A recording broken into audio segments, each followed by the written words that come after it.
जयस्य प्रभा प्रभवतु जगदन्द कोटि कोटि शेष वसुधादि विभूति भिन्नं तद्ब्रह्मं निष्कलम् अनन्तम् अशेषभूतं गोविन्दमादिपुरुषं तमहं भजामि गोविन्दमादिपुरुषं तमहं भजामि। राइजर जितो आध्यात्मिक प्रेम आमी देखा पाइছোঁ, आमी सचाকৈ अभिभूत হৈছোঁ।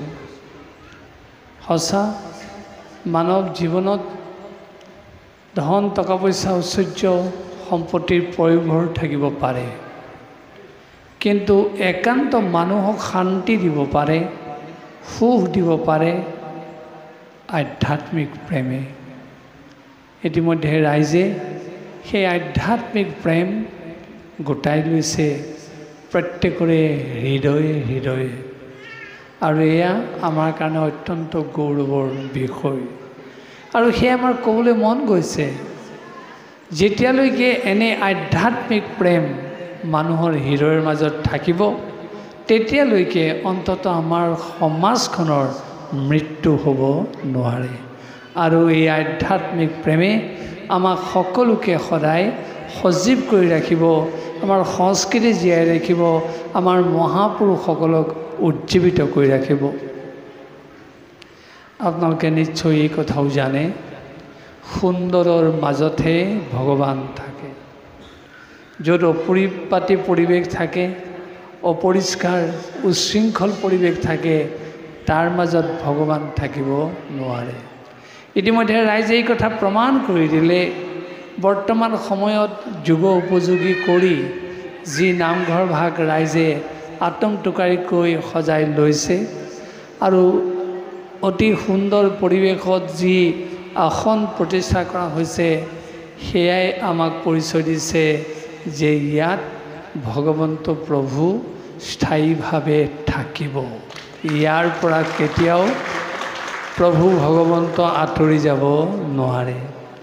সেয়ে আপোনালোকক আকৌ এবাৰ ধন্যবাদ জনালোঁ যে আপোনালোকে প্ৰভু ভগৱন্তক স্থায়ী কৰি ৰখাৰ যি ব্যৱস্থা কৰিলে, এয়া অনুপম ব্যৱস্থা, এয়া হৃদয় জুৰুৱা পৰিৱেশ, এয়া মানসিক শান্তি দিয়া এক সুন্দৰ বাতাবৰণ। আপোনালোক সকলোৱে জানে, এটা মন্দিৰ, এটা নামঘৰ বা এটা পবিত্ৰ ধৰ্ম অনুষ্ঠানত কোনোবাই যদি সহায় কৰে, কোনোবাই যদি টকা পইচা খৰচ কৰে, সেয়া বিয়োগাত্মক ধন নহয়, সেয়া যোগাত্মক ধন। যি কথা আমাক শাস্ত্ৰই দৰে কৈছে, দেৱতাই তনং যস্তু কুৰুতি কাৰুত্যাপি তস্য পুণ্য ফলং শ্ৰেণু মাতৃত পিতৃত শৈৱ লক্ষ কোটি কুলান্বিত বিষ্ণু পদে কল্পত্ৰয়ং তিষ্ঠতেব নৈতি সংশয়। অৰ্থাৎ দেৱতা থকা, ভগৱান থকা মন্দিৰ বা নামঘৰ বা এনেকুৱা ধৰ্মীয় ক্ষেত্ৰ যি প্ৰতিষ্ঠা কৰে বা প্ৰতিষ্ঠা কৰাত পোনে পোনে সহযোগ কৰে বা আওপকীয়াকৈ হ'লেও পৰোক্ষভাৱে হ'লেও সহযোগ কৰে, তেওঁলোক বোলে উভয়েই ধন্য হৈ যায়। কেৱল তেওঁলোকৰ জীৱনেই ধন্য নহয়, তেওঁলোকে সেই ধৰ্মীয় ক্ষেত্ৰত অৰিহণা যোগোৱাৰ বাবে তেওঁলোকৰ পিতৃ পিতামহ মাতৃকুল সমন্বিতে লক্ষকুল বোলে বিষ্ণুপদত বাস কৰি থাকে। ইয়াতকৈ আৰু উত্তম ফল কি থাকিব পাৰে? সেয়ে আমি পুনৰ ক'ব খুজিছোঁ, আপোনালোকে গাঁঠিৰ ধন ভাঙি হয়তো ইয়াত এই মন্দিৰ নিৰ্মাণত, নামঘৰ নিৰ্মাণত বা আসন প্ৰতিষ্ঠাত সহযোগ কৰিছে, এয়া আপোনালোকৰ বিয়োগাত্মক ধন নহয়, এয়া যোগাত্মক ধন। আৰু এই ধনেৰে আমি আকৌ কৈছোঁ, আপোনালোকেই কেৱল ধন্য হোৱা নাই, আপোনালোকৰ পিতৃ পিতামহক লক্ষকুল সমন্বিতে ধন্য কৰিছে আৰু তেওঁলোকক বিষ্ণুপদত থকাৰ স্থান নিশ্চিত কৰিছে। আপোনালোক সঁচাকৈ সৌভাগ্যশালী পুৰুষ। আমি আপোনালোক সকলোকে পুনৰবাৰ আমাৰ প্ৰণিপাত আগবঢ়াইছোঁ। আপোনালোকক দৰ্শন কৰাটো এটা পুণ্যৰ কথা। বিশেষকৈ যি নামঘৰ ইয়াত বৰ্তি আছে, আমি সকলোৱে জানো ভূমি আমি যদি নেপালোহেঁতেন এই নামঘৰ আমাৰ নিৰ্মাণ কৰাৰ সপোন হৈয়ে থাকিলেহেঁতেন। সেয়ে এই নামঘৰ নিৰ্মাণৰ কাৰণে যিগৰাকী বদান্য পুৰুষ আগবাঢ়ি আহিলে সেই ভূমিদাতা অনিল গগৈৰ নাম আমি স্মৰণ কৰিছোঁ। আৰু তেখেতেও এনে পুণ্য কৰ্মত আগভাগ লোৱাৰ কাৰণে তেখেতৰো জীৱন ধন্য কৰাৰ লগতে তেখেতৰ পিতৃ মাতৃ সমন্বিতে সকলোকে কৃতাৰ্থ কৰিছে। তেখেতক আমি পুনৰবাৰ ধন্যবাদ জনাইছোঁ।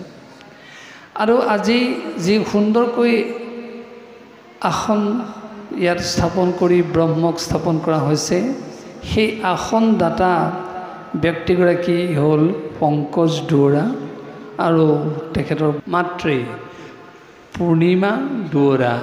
তেখেতসকলেও অতি বদান্যতাৰে এই আসনখন নিৰ্মাণ কৰি ইয়াত প্ৰতিষ্ঠাৰ যি সুযোগ দিলে, আমি তেখেতসকলকো ধন্যবাদ জনাইছোঁ। ক'বই লাগিব মহাপুৰুষ শ্ৰীমন্ত শংকৰদেৱ গুৰুজনাই আমাক যি নামঘৰ দিলে, দৰাচলতে নামঘৰ আমাৰ অসমৰ সমাজ জীৱনৰ বাবে নৈতিক, আধ্যাত্মিক, সামাজিক, সাংস্কৃতিক জীৱনৰ সোঁত। আৰু এই নামঘৰক কেন্দ্ৰ কৰিয়ে আচলতে আমাৰ সমাজ জীৱন পৰিচালিত হয়। এই নামঘৰক কেন্দ্ৰ কৰিয়েই আমাৰ জীৱনটো আমি পৰিশীলিত কৰিব পাৰোঁ। এই নামঘৰক কেন্দ্ৰ কৰিয়েই আমাৰ বৌদ্ধিক জীৱন আমি সম্ভৱ কৰি তুলিব পাৰোঁ। এই নামঘৰক কেন্দ্ৰ কৰিয়েই আমাৰ সমস্ত প্ৰতিভাৰ আমি পৰিচয় দিব পাৰোঁ। আজি এই আসন প্ৰতিষ্ঠা উপলক্ষে এটি বিষয় নিৰ্ধাৰণ কৰি দিয়া হৈছে, অসমীয়া সমাজত নামঘৰৰ প্ৰাসংগিকতা। ইতিমধ্যে আমি জনাইছোঁ যে যি কথাৰে মানুহৰ জীৱন পৰিশীলিত কৰিব পাৰি, যি কথাৰে মানুহৰ জীৱন বৌদ্ধিক বিকাশ সম্ভৱ কৰি তুলিব পাৰি, যি উপাদানেৰে মানুহৰ সাংস্কৃতিক জীৱন সুন্দৰ কৰি তুলিব পাৰি, এই সমস্ত উপাদান আছে নামঘৰত। আৰু সেই নামঘৰক কেন্দ্ৰ কৰিয়েই অসমৰ সমাজে এনে পৰিচয় দিবলৈ সমৰ্থ হৈছে আৰু ইয়াৰ ধাৰা এইদৰে অব্যাহত ৰাখিছে। আৰু সেয়ে আমি ক'ব খোজোঁ, আজি যিটো নিৰ্দিষ্ট বিষয় ধৰি দিয়া হৈছে, এইটো অত্যন্ত সময় সাপেক্ষ আৰু এটা প্ৰাসংগিক বিষয়। নামঘৰৰ ভিতৰলৈ সোমাই যোৱাৰ লগে লগে আমি এটা কথা প্ৰথমতে ক'বই লাগিব, নাম কি? এই নাম ল'লে আমাৰ লাভালাভ কি হয়? আমি সকলোৱে জানো পৃথিৱীত এনে বস্তুৰ সৃষ্টি হোৱা নাই যাৰ বিপৰীতে নাম নাই। কিন্তু সেই বস্তুবিলাকৰ আমি নাম নলওঁ। আমাৰ পৰিত্ৰাণৰ কাৰণে, ভগৱন্তৰ কৃপা লাভ কৰিবৰ কাৰণে, মোক্ষ প্ৰাপ্তিৰ কাৰণে আমি ভগৱন্তৰ নাম লওঁ। সঁচা, পৃথিৱীত যিমান বস্তুৰ বিপৰীতে নাম আছে, সেইবিলাক পৰিচয় জ্ঞাপক এটা শব্দ মাত্ৰ। ফুল বুলি কৈছে, তাৰ এটা পৰিচয় দিয়া হৈছে। ফল বুলি কৈছে, তাৰ এটা পৰিচয় দিয়া হৈছে। প্ৰাণী, জীৱ জন্তু প্ৰত্যেকৰে এটা নাম আছে, সি মাত্ৰ সাংকেতিক চিহ্ন, পৰিচয় জ্ঞাপক এটা শব্দ। তাৰ উদাহৰণ গুড়, চেনি, মিঠাই বুলি কৈছে। জিভাত নিদিয়া পৰ্যন্ত কোনেও সোৱাদ অনুভৱ কৰিব নোৱাৰে, জিভাত দিলেহে সোৱাদ অনুভৱ কৰিব পাৰে। তাৰমানে গুড়, চেনি, মিঠাই পৰিচয় জ্ঞাপক শব্দ। কিন্তু ভগৱন্তৰ নাম এনেকুৱা, এবাৰ নাৰায়ণ, কৃষ্ণ, বাসুদেৱ, ৰাম বুলি কোৱাৰ লগে লগে জিভাখনটো সোৱাদেৰে ভৰি পৰিবই আৰু তনু মন ৰোমাঞ্চিত কৰি তুলিব। এয়াই হৈছে ভগৱত নামৰ তাৎপৰ্য। আৰু সেয়ে আমি সেই নাম সামূহিকভাৱে য'ত একত্ৰে অৱস্থান গ্ৰহণ কৰি লওঁ, সেই গৃহটিকে আমি নাম দিছোঁ নামঘৰ, অৰ্থাৎ নাম লোৱা ঘৰ, নাম লোৱা ক্ষেত্ৰ। কিন্তু এই নাম প্ৰকৃতাৰ্থত কি? যদিও আমি ভগৱন্তৰ নাম বুলি কৈছোঁ, এই নামেই হৈছে নাদ ব্ৰহ্ম, শব্দ ব্ৰহ্ম। সৃষ্টিৰ প্ৰাক কালত, সৌৰজগত সৃষ্টি হোৱাৰ প্ৰাক মুহূৰ্তত প্ৰথমতে নাম সৃষ্টি হৈছে, শব্দ ব্ৰহ্ম সৃষ্টি হৈছে। যিটো কথা আপোনালোকে জানে, ব্ৰহ্মাই যেতিয়া নাভি পদ্মৰ পৰা জন্ম হৈছিল, এটাই শব্দ শুনিছিল, তপ তপ। এই শব্দ ব্ৰহ্মৰ যোগেদি পৰিচয় দিয়া হৈছিল নাদ ব্ৰহ্মৰ। আৰু এই নাদ ব্ৰহ্মৰ পৰিচয় কি? আৰু এই নাদ ব্ৰহ্মৰ প্ৰকৃত তাৎপৰ্য কি? নাম তথা নাদ ব্ৰহ্ম, শব্দ ব্ৰহ্ম উচ্চাৰণ কৰিলে আমাৰ লাভ কি হয়, সেই সম্পৰ্কত এইদৰে কোৱা হৈছে, ন নাদেন বিনা জ্ঞানম, ন নাদেন বিনা শিৱম, নাদৰূপম পৰম জ্যোতি, নাদৰূপী স্বয়ং হৰি। অৰ্থাৎ নাদ শব্দ ব্ৰহ্মই নাম, এই নামৰ ব্যতিৰকে, শব্দ ব্ৰহ্মৰ ব্যতিৰকে মানুহৰ জ্ঞান উদয় হ'ব নোৱাৰে। আৰু ন নাদেন বিনা শিৱম, শিৱ শব্দৰ অৰ্থ মংগল। নাদ শব্দ ব্ৰহ্মৰ ব্যতিৰকে, নামৰ ব্যতিৰকে মংগল সূচিত হ'ব নোৱাৰে। এই নাদ শব্দ ব্ৰহ্ম তথা নাম কি? নাদৰূপম পৰম জ্যোতি, নাদৰূপী স্বয়ং হৰি। এই নাদ শব্দ ব্ৰহ্মই হৈছে পৰম জ্যোতি, আৰু সেই জ্যোতিয়েই স্বয়ং হৰি। আমি ঠাউকতে কৈ দিওঁ, ভগৱন্তৰ দুটা অৱস্থা আছে, এটা নিৰাকাৰ, এটা সাকাৰ। তেওঁ যেতিয়া ইচ্ছা কৰে অৱতাৰ গ্ৰহণ কৰে, সাকাৰ ৰূপ গ্ৰহণ কৰে। তেতিয়া আমি ক'ম নেকি যে নিৰাকাৰত কোনো ৰূপ নাই? যদি একেবাৰে কৈ দিওঁ ৰূপ নাই বুলি, শুদ্ধ নহ'ব। কাৰণ কি বুলি কৈছে? নাদৰূপম পৰম জ্যোতি। সেই নাদ শব্দ ব্ৰহ্মই জ্যোতি, তাৰমানে পোহৰ, তাতো এটা আকাৰ আছে। আৰু সেই জ্যোতিৰ পৰাহে ভগৱন্তই ইচ্ছা কৰিলে সাকাৰ ৰূপ গ্ৰহণ কৰে। এই হৈছে নামৰ তাৎপৰ্য। আৰু এই নাম থাকে ক'ত? তাৰ কথা আমাৰ মহাপুৰুষ শ্ৰীমন্ত শংকৰদেৱে এইদৰে কৈছে, আপোন নামৰ সংগ নচাৰন্ত হৰি, যে নাম সেই হৰি জানানিষ্ঠ কৰি। যে য'তেই নাম থাকে তাতেই হৰি থাকে, আৰু য'তেই হৰি থাকে তাতেই নাম থাকে। তাৰমানে নাম নামী অভেদ, ইয়াক পৃথক দৃষ্টিৰে চাব নোৱাৰি। আৰু সেই কথাকে আমাৰ মাধৱ পুৰুষে ঘোষাত বৰ সুন্দৰকৈ এইদৰে লিখি থৈ গৈছে, মাধৱৰ নাম বৎসপ্ৰায় ভৈল্য, ভক্তে তাংক লয়া জান্ত, বেদৰ ঈশ্বৰ হৰি ধেনু যেন, তাৰ পাছত আছে ধান্ত। অৰ্থাৎ গৰু পোৱালিটো যদি আগে আগে যায়, আপোনালোকে জানে গাইজনী পিছে পিছে আপোনা আপুনি ধাবিত হয়। ঠিক সেইদৰে ভগৱন্তৰ নামৰ ধ্বনি য'তেই ভকতসকলে উত্থাপিত কৰে, তাতেই বেদৰ ধেনুস্বৰূপ ঈশ্বৰ গৈ অৱস্থান গ্ৰহণ কৰে। সেয়ে আমাৰ য'ত নাম ধ্বনিত হয়, তাতেই নামী ঈশ্বৰ থাকে। এই যে আমাৰ নামঘৰত সকলোৱে একেলগে নাম গায়, এয়াই নাম নামী অভেদ ক্ষেত্ৰ। ইয়াত নামো আছে, নামীও আছে। কিন্তু আপোনালোকৰ মনত প্ৰশ্ন হ'ব পাৰে, আমি নাম শুনিছোঁ, উপলব্ধি কৰিছোঁ, কিন্তু নামীকটো স্বচক্ষে দেখা নাই। যদি নাম নামী অভিন্ন হৈ আছে, আমি কেলৈ দেখা পোৱা নাই? কাৰণ নামীক অৰ্থাৎ ঈশ্বৰক দেখা পাবলৈ হ'লে সাধনা লাগিব। আমি যদি সঁচাকৈ খাওঁতে, শুওঁতে, উঠোঁতে, বহোঁতে গোপীসকলৰ নিচিনাকৈ অনবৰতে কৃষ্ণক ভাবি থাকিলোহেঁতেন, আমি এই নামৰ মাজতে তেওঁক দেখা পালোহেঁতেন।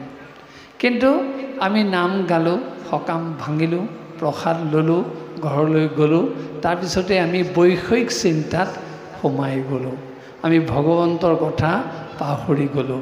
আৰু সেইকাৰণে আমি নামৰ ক্ষেত্ৰতে তেওঁক দেখাৰ ক্ষেত্ৰত এটা অন্তৰায় আছে। আৰু যদি আমি সেই অন্তৰায়টো দূৰ কৰিব পাৰোঁ, সঁচাকৈয়ে আমি ভগৱন্তক দেখা পামেই। তাৰমানে কাই মন বাক্যেৰে খাওঁতে শুওঁতে উঠোঁতে বহোঁতে আপুনি যি কৰ্মই নকৰক, সন্মুখত যদি আপুনি তেওঁকেই চিন্তা কৰি থাকে, তেওঁৰ কথা ভাবিয়েই যদি কৰ্ম কৰে, তেওঁ নিশ্চয় আপোনাক দেখা দিব। সেয়ে আমি নামঘৰৰ মাজতো সেই প্ৰভু ভগৱন্তক দেখা পাব পাৰোঁ। কিন্তু সহজতে দেখা নোপোৱাৰ কাৰণটো হ'ল আমি মায়াধাৰী জীৱ, মায়াৰ যোগেদি আমি হয়তো তেওঁক অনবৰতে ধৰি ৰাখিব পৰা নাই। এই নাম যি ক্ষেত্ৰত গাই আমি আকৌ কৈছোঁ, তাকে আমি নামঘৰ বুলি কৈছোঁ। কিন্তু এই নাম ল'লে আমাৰ কি লাভ হয়, সেই কথাও আমাক সুন্দৰকৈ মহাপুৰুষজনাই কীৰ্তনৰ যোগেদি এইদৰে কৈছে। কি বুলি কৈছে? প্ৰথমে দহিব পাতক ছয়, কৰিবে মহাপুণ্য অভ্যুদয়, কৰাইবে বিষয়ত বীৰকতি, বঢ়াইবে কৃষ্ণত প্ৰেম ভকতি, উপজাইবে আতি বৈষ্ণৱ জ্ঞান, মায়াকো দহি কৰিবে নিৰ্যান, চৈতন্য মূৰ্তি পূৰ্ণানন্দ হৰি, থৈবন্ত তেন্তে এৰে এক কৰি। এয়াই হৈছে নামৰ মহিমা। অৰ্থাৎ যি নিষ্ঠাৰে অকপটভাৱে নাম ল'ব, তেওঁৰ প্ৰথমতে কি কৰিব? প্ৰথমে দহিব পাতক ছয়। তেওঁৰ যদি কিবা পাপ ৰাশি আছে, সেই পাপ ৰাশি নামে দহন কৰি দিব। পাপ কি? বহু ধৰণৰ সংজ্ঞা আছে পাপৰ। আমি এটা মাত্ৰ কথা কৈছোঁ, যি আনৰ অহিত চিন্তা কৰি, অন্যায় কৰি, কেৱল সুখে থকাৰ বাসনা পুহি ৰাখিব, সেয়া পাপ। পুণ্য কি? যি সকলোৰে হিত চিন্তাত যেতিয়া সৰ্বাংশে ব্ৰতী হ'ব, তেওঁৰ পৰোপকাৰী চিন্তাই হ'ব পৰম আনন্দ, সেয়াই হ'ব পুণ্য। আৰু কি কৈছে? নামে বিষয়ত বিৰক্তি জন্মাব। অৰ্থাৎ আমি বিষয় সংসাৰ কোনো ত্যাগ কৰিব নোৱাৰোঁ। ল'ৰা ছোৱালীৰ মমতা, সংসাৰৰ স্পৃহা, পতি পত্নীৰ মমতা, পিতা পুত্ৰৰ মমতা, এইবোৰ সকলো থাকিব আমাৰ। কিন্তু তাৰ মাজতো আমি নিস্পৃহ জ্ঞান কৰিব পাৰোঁ, আৰু সেইটোকেই বিষয়ত বিৰকতি বুলি কৈছে। কেনেকৈ উদাহৰণটো দিছোঁ চাওক। গাখীৰ আৰু পানী আপুনি মিশ্ৰণ কৰি দিছে, একেকাৰ হৈ যাব। কিন্তু সেই গাখীৰৰ পৰা মাখন প্ৰস্তুত কৰি যেতিয়া পানীত এৰি দিব, সেই পানীয়ে কেতিয়াও মাখন লৰাব নোৱাৰে। সেই আপোনাক কোৱা হৈছে, তুমি সংসাৰ ধৰ্মতে থাকা, সংসাৰ কৰ্ম সমস্ত পালন কৰা, তাৰ মাজত সংসাৰখনক পানী বুলি ভাবা। তাৰমানে নিস্পৃহ ভাৱটো আনয়ন কৰা, আসক্তিহীন ভাৱটো আনয়ন কৰা, তাতে মজি নাথাকিবা। যিটো কথা ভগৱান কৃষ্ণই অৰ্জুনক দিয়া শিক্ষাৰ চলেৰে আমালৈ সেই বাৰ্তা এৰি থৈ গৈছে। যুগস্থ কুৰু কৰ্মাণি সংগং ত্যক্ত্বা ধনঞ্জয়। সেই ধনঞ্জয়, যুগস্থ হৈ কৰ্ম কৰা, মনটো সংযোগ কৰি কৰ্ম কৰা, কিন্তু সংগং ত্যক্ত্বা ধনঞ্জয়, সেই ধনঞ্জয় আসক্তি ত্যাগ কৰা, নিস্পৃহ হৈ কৰ্ম কৰা। এইটোৱেই বিষয়ত বিৰকতি হোৱাৰ মূল আধাৰ। এই যে নামে বিষয়ত বিৰকতি বুলি কৈছে, তেওঁক সম্পূৰ্ণ বৈৰাগ্য অৱস্থালৈ গছৰ তলত থাকিবলৈ কোৱা নাই। সংসাৰ মাজতে সংসাৰ কৰ্ম কৰি থকাৰ অৱস্থাতে তেওঁক সেই নিস্পৃহ ভাৱটো আনিবলৈ কৈছে, আৰু সেইটোকেই কৈছে বিষয়ত বিৰকতি। তাৰপিছত কৈছে যে বঢ়াইবে কৃষ্ণত প্ৰেম ভকতি। অৰ্থাৎ কৃষ্ণত প্ৰেম ভক্তি বৃদ্ধি কৰিব, আৰু সেইটোৱেই প্ৰেম। বাকী আমাৰ সমস্ত কাৰ্য কাম, সেই কাম আৰু প্ৰেমৰ মাজৰ পাৰ্থক্যটো এইদৰে দিয়া হৈছে। আত্মেন্দ্ৰিয় প্ৰীতিচ্ছা তাকে কহে কাম, কৃষ্ণেন্দ্ৰিয় প্ৰীতিচ্ছাত ধৰে প্ৰেম নাম। নিজৰ আত্ম ইন্দ্ৰিয় চৰিতাৰ্থৰ কাৰণে আমি যিমানবিলাক কাৰ্যত ব্ৰতী হওঁ এই সমস্তকে কাম বুলি কৈছে। আৰু ভগৱান কৃষ্ণৰ কাৰণে যেতিয়া আমাৰ সমস্ত ইন্দ্ৰিয় আমি উলিয়াই দিম সেয়াই হ'ল প্ৰেম। তাৰ উদাহৰণ গোপীসকল, আৰু কামৰ উদাহৰণ শংখচূড় দৈত্য। ৰাসলীলা আপোনালোকে দেখিছে, তাত কৃষ্ণই গোপীসকলৰ লগত যিদৰে নৃত্য কৰিলে, গোপীসকলে যিদৰে শেষলৈ তেওঁতে সমস্তখিনি সমৰ্পণ কৰি দিলে, সেয়াই হৈছে প্ৰেমৰ পৰিচয়। আৰু তাৰ ৰাসমণ্ডলৰ মাজৰ পৰা এগৰাকী গোপীক যেতিয়া শংখচূড় যক্ষই লৈ গৈছিল, সেয়াই হ'ল কামৰ পৰিচয়। সেয়া আমাক প্ৰেমৰ পৰিচয় দিবলৈ কৈছে। আৰু যেতিয়া আমি নাম ল'ম নিষ্ঠাৰে, আমাৰ কৃষ্ণৰ চৰণত প্ৰেম ভক্তি দুগুণে বৃদ্ধি পাব। আৰু এই প্ৰেমেই ভক্তিলৈ ৰূপান্তৰিত হ'ব। আমি কেনেকৈ ভক্তি কৰিম চাওক। চকুৰে আমি যিকোনো বস্তু দেখিছোঁ, আৰু এটা ভাল বস্তু চাবলৈ কৈছে, সেইটো কি? ভগৱান কৃষ্ণৰ ৰূপ দৰ্শন, বৈষ্ণৱৰ ৰূপ দৰ্শন। কৰ্ণেৰে আমি যিকোনো কথা শুনিছোঁ, আৰু এটা ভাল কথা শুনিবলৈ কৈছে, কি? ভগৱন্তৰ লীলা কথা।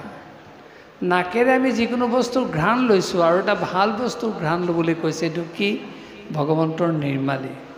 আমি জিভাৰে যিকোনো বস্তুৰ স্বাদ অনুভৱ কৰিছোঁ, আৰু এটা ভাল বস্তুৰ স্বাদ অনুভৱ কৰিবলৈ কৈছে, এইটো কি? ভগৱন্তৰ প্ৰসাদ। তেনেকৈ আমাৰ সমস্ত ইন্দ্ৰিয় যেতিয়া আমি ভগৱন্তৰ কৰ্মত নিয়োগ কৰিম, সেয়াই হ'ব ভক্তি। আৰু ঐকান্তিক যিটো নিষ্ঠা, সেইটোৱে হ'ব প্ৰেম। এই ঐকান্তিক নিষ্ঠা প্ৰেমেহে ভক্তিৰ প্ৰকৃত পৰিচয় প্ৰদৰ্শন কৰিব পাৰিব। আৰু সেয়ে আমাক কোৱা হৈছে, নিষ্ঠাৰে যেতিয়া নাম ল'ব, ভগৱন্তৰ প্ৰতি প্ৰেম ভক্তি আমাৰ বৃদ্ধি পাব। তাৰপিছত ক'লে যে উপজাইবে আতি বৈষ্ণৱ জ্ঞান। নাম লোৱাৰ লগে লগে আমাৰ বৈষ্ণৱ জ্ঞান উদয় হ'ব। এই বৈষ্ণৱ জ্ঞান কি? আমি জানো, যি বিষ্ণুক ভজনা কৰে, যি বিষ্ণুক উপাসনা কৰে, যি বিষ্ণুক আৰাধনা কৰে, তেওঁ বৈষ্ণৱ। কিন্তু কেৱল বিষ্ণুৰ নাম মন্ত্ৰ তথা নামাৱলী গাত মেৰিয়াই ল'লেই, কেৱল বিষ্ণু মন্ত্ৰ উচ্চাৰণ কৰিলেই, উপাসনাৰ থলীত বিষ্ণুক যোজনা কৰিলেই তেওঁ বৈষ্ণৱ হ'ব নোৱাৰে। সেই বৈষ্ণৱৰ চৰিত্ৰ আছে, স্বভাৱ আছে। সেই স্বভাৱ আয়ত্ব কৰিলেহে তেওঁ বিষ্ণু কেন্দ্ৰিক মন্ত্ৰ উচ্চাৰণ কৰিলে তেওঁ বৈষ্ণৱ হ'ব পাৰে। সেই নিৰ্দিষ্ট যোগ্যতা অৰ্জন কৰিবলৈ হ'লে তেওঁৰ স্বভাৱ চৰিত্ৰ কেনেকুৱা হ'ব লাগিব? কোনজন বৈষ্ণৱ হ'ব? তৃণাদপি শুনিছেন তৰুৰপি সহিষ্ণুনা অমানিনা মানদেয়ম কীৰ্তনীয়া সদা হৰি। যিজনে এডাল দুবৰি বনতকৈও নিজকে সৰু বুলি ভাবিব পাৰে, বিনয়ী স্বভাৱ আয়ত্ব কৰিব পাৰে, যিজনে গছৰ দৰে সহনশীল অৱস্থা গ্ৰহণ কৰিব পাৰে, যিজনে অমানিজনকো মান যাচি আত্মতৃপ্তি লাভ কৰিব পাৰে, যিজনে সদায় হৰি কীৰ্তনত ৰত হৈ থাকে, সেইজন বৈষ্ণৱ। উদাহৰণটো চাওক, দুবৰি বন আপোনালোকে দেখিছে। সেই দুবৰি বনৰ ওপৰত কেতিয়াবা 100 কিলোগ্ৰাম 80 কিলোগ্ৰাম ওজনৰ এজন মানুহৰ গছক পৰে। চাবলৈ গ'লে দুবৰি বনডাল সেই হেঁচাত মৃত হ'ব লাগিছিল। কিন্তু আপোনালোকে লক্ষ্য কৰিব, সেই হেঁচাৰ সেই পৰিমাণৰ ওজনটো তাৰ পৰা নাইকিয়া হোৱাৰ লগে লগে, আঁতৰি যোৱাৰ লগে লগে সেই দুবৰি বনডাল আকৌ জীপাল হৈ উঠে। চাবলৈ গ'লে সেই হেঁচাত সি মৰিব লাগিছিল, ইমান প্ৰকাণ্ড হেঁচা এটা পৰিছে। কিন্তু দুবৰি বনডাল মৰি যোৱা নাই, সি আকৌ জীপাল হৈ উঠিছে। ঠিক সেইদৰে কোৱা হৈছে, যিজনৰ শৰীৰ মনৰ মাজত প্ৰচণ্ড হেঁচা পৰিব, সেই হেঁচা পৰাৰ পিছতো যিজন মৃত হৈ নাযায়, দুবৰি বনডালৰ দৰে আকৌ জীপাল হৈ উঠে, এনে বিনয়ী স্বভাৱ, সৰু হোৱা স্বভাৱ গ্ৰহণ কৰে, সেইজন প্ৰকৃতাৰ্থত বৈষ্ণৱ। তৰুৰপি সহিষ্ণুনা, যিজনৰ প্ৰয়োজন হ'ল গছৰ ডাল কাটি নিলে, আকৌ তৎমুহূৰ্ততে ৰ'দৰ পৰা ছাঁ ল'বৰ কাৰণে গছডালৰ তলত ৰৈ দিলে কিন্তু কোনো কাৰণতে গছডালে আপত্তি নকৰিলে তুমি অকণমান আগতে মোৰ ডাল কাটি মোক অংগক্ষত কৰিলা তোমাক মই ছাঁ নিদিওঁ এই কথা নকয় হাঁহি হাঁহি গছজোপাই তেওঁক ছাঁ বিতৰণ কৰে ঠিক সেইদৰে যিজনক কোনোবাই আঘাত কৰিব পাৰে সেই আঘাত কৰা স্বত্তেও যি প্ৰতিআঘাত নকৰে প্ৰতিশোধ পৰায়ণীৰ স্বভাৱটো গ্ৰহণ নকৰে বৰঞ্চ গছৰ দৰে সহনশীল অৱস্থাহে গ্ৰহণ কৰে তেওঁ বৈষ্ণৱ আকৌ কৈছে অমানিনা মানদেয়ম যিজনে অমানি কোনো কাৰণতে মান দিব লগা নহয় তেওঁকো মান যাচি আত্মতৃপ্তি লাভ কৰে তেওঁ বৈষ্ণৱ তাৰ উদাহৰণ বিষ্ণু বিষ্ণুক খং উঠি যিদিনাখন ভৃগুমুনিয়ে বক্ষত আঘাত কৰি দিছিলে তেতিয়া কিন্তু ভগৱান বিষ্ণুৱে তেওঁক প্ৰতিশোধী পৰায়ণীৰ স্বভাৱেৰে তেওঁৰ ওপৰত তেওঁ শত্ৰুতা জ্ঞান কৰা নাছিল বৰঞ্চ সেই ভৃগুমুনিক পাদ্য অৰ্ঘ আচমনীয় লৈ পূজাহে কৰিছিল আৰু সেইদিনাখনেই ভৃগুৱে পৃথিৱীত প্ৰচাৰ কৰিছিল আটাইতকৈ যদি শ্ৰেষ্ঠ দেৱতা আছে সেইজন বিষ্ণু কাৰণ এনে তেওঁৰ সহনশীল বিনয়ী স্বভাৱ আছে আৰু সেয়ে আমি ক'ব খোজোঁ এই বিষ্ণুৰ যি চৰিত্ৰ যি স্বভাৱ সঁচাকৈ আয়ত্ত কৰিব তেওঁ বৈষ্ণৱ আৰু যিজনে কীৰ্তনীয়া সদা হৰি সদায় হৰি কীৰ্তনত ৰত হৈ আত্মতৃপ্তি অনুভৱ কৰিব পাৰে সেই আমাক নাম লোৱাৰ লগে লগে এই বৈষ্ণৱ জ্ঞান উদয় কৰি দিব পাৰে আমি আকৌ কৈছোঁ কেৱল বিষ্ণু মন্ত্ৰৰে তেওঁক পূজা কৰিলেই বিষ্ণুৰ নাম গালেই তেওঁ বৈষ্ণৱ হ'ব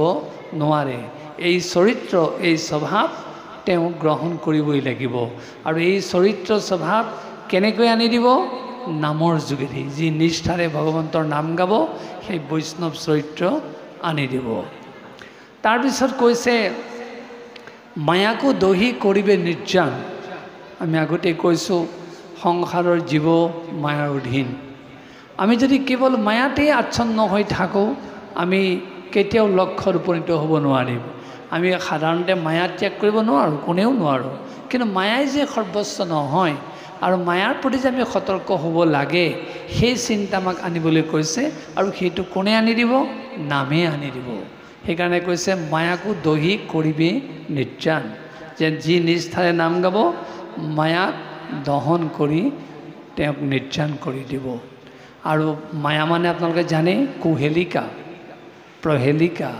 অন্ধকাৰ ভাৱ মহাচ্ছন্ন ভাৱ এইবিলাক মায়া আৰু মায়াই মোহগ্ৰস্তৰ কথা কয় য'ত আমি সকলোৱে তেনেধৰণে আমি পৰিচালিত হৈছোঁ কিন্তু আমি সেই মায়াক আকৌ কৈছোঁ যদি সৰ্বস্ব জ্ঞান কৰোঁ সি আমাক তলবলকৈ ঘূৰাই লৈ ফুৰিব শান্তি নেপাম সেইকাৰণে আমি মায়াক নিৰ্যান কৰিবৰ কাৰণে নিয়ন্ত্ৰণ কৰিবৰ কাৰণে আমি নামৰ আশ্ৰয় ল'ব লাগিব আৰু সেই প্ৰকৃত নামৰ আশ্ৰয়ৰ যোগেদি আমি মায়াক নিয়ন্ত্ৰণ কৰিব পাৰিম তাৰপিছত কি কৈছে চৈতন্য মূৰ্তি পূৰ্ণানন্দ হৰি থৈবত্য তেন্তে এৰে এক কৰি আমি যি ভগৱানক পাবৰ কাৰণে হৰিক পাবৰ কাৰণে নাম লৈছোঁ যেতিয়া আমি নিষ্ঠাৰে নাম ল'ম সেই চৈতন্য মূৰ্তি পূৰ্ণানন্দ হৰিৰ সৈতে আমাক এক কৰি দিব স্বহং তেওঁ আৰু মোৰ মাজত পাৰ্থক্য নাথাকিব গতিকে আমি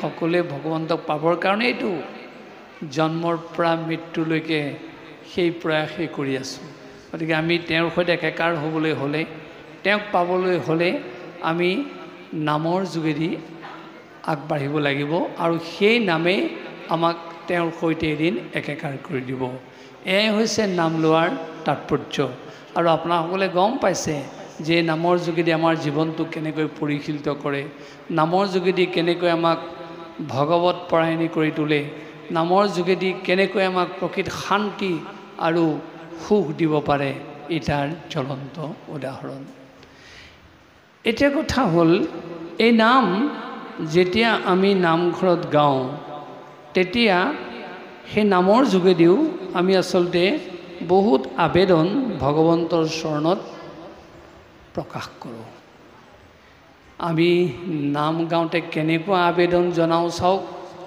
স্বামী ৰাম নেৰুৱাৰ চৰণ তোমাৰ দূৰ কৰা সংসাৰ নিকাৰ স্বামীৰাম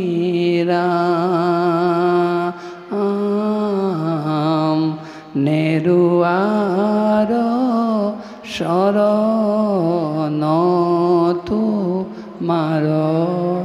চাওকচোন, এই যে নামটো গাবলৈ দিলে মহাপুৰুষ শ্ৰীমন্ত শংকৰদেৱে যে কীৰ্তনত প্ৰহ্লাদ চৰিত্ৰত এই নামফাঁকি উল্লেখ কৰিলে, আমাক কেৱল সকাম ভাঙিবৰ কাৰণে এই নামটো গাবলৈ দিছে, কেৱল প্ৰসাদ খাবৰ কাৰণে নামটো গাবলৈ দিছে নহয়।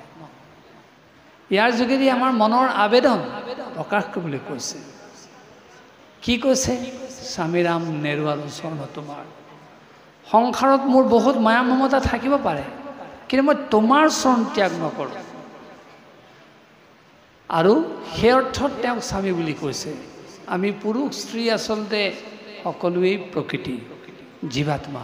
আমিও প্ৰকৃতিৰ স্বৰূপা, আপোনালোকো প্ৰকৃতিৰ স্বৰূপা। আমাৰ যিমান পুৰুষ আছে সকলো জীৱাত্মা প্ৰকৃতিৰ স্বৰূপা, কিন্তু এজনেই পুৰুষ, সেইজন ভগৱান। আৰু সেইকাৰণে তেওঁক পৰম স্বামী বুলি কোৱা হৈছে। আমাৰ লৌকিক জীৱনত স্বামী স্ত্ৰী আছে, কিন্তু আচল স্বামী তেওঁহে। সেইকাৰণে তেওঁৰ চৰণ ত্যাগ নকৰাৰ সংকল্প ল'বলৈ কৈছে। আমি যদি চৰণ ত্যাগ নকৰাৰ সংকল্প লওঁ, তেতিয়া আমি নিশ্চয় সুৰক্ষা অনুভৱ কৰিম। সেইকাৰণে কৈছে যে স্বামীৰাম নেৰুৱাৰ চৰণ তোমাৰ। হে স্বামী, তোমাৰ চৰণ মই ত্যাগ নকৰোঁ। তাৰমানে তেওঁ আমাক ৰক্ষা কৰিব। কিন্তু তাৰ লগতে সেই স্বামীৰাম নেৰুৱাৰ চৰণ তোমাৰ এই চৰণ ত্যাগ নকৰাৰ সংকল্প লোৱাৰ মুহূৰ্তত আৰু এটা বিশেষ আবেদন সোমাই আছে। সেই আবেদনটো কি? দূৰ কৰা সংসাৰ নিকাৰ। তোমাৰ মই চৰণ ত্যাগ নকৰাৰ সংকল্পটো ল'লোৱেই, আৰু তাৰ মোৰ উদ্দেশ্য হৈছে তুমিহে মোৰ সংসাৰ নিকাৰ দূৰ কৰি দিব পাৰিবা। গতিকে তুমি মোৰ সংসাৰ নিকাৰ দূৰ কৰা। সেইকাৰণে মই সংকল্পিত হৈ তোমাৰ এই নাম লৈছোঁ। এই নিকাৰ কি? মানুহ জন্ম হোৱাৰ মাত্ৰেই নিকাৰ লাগি আহে।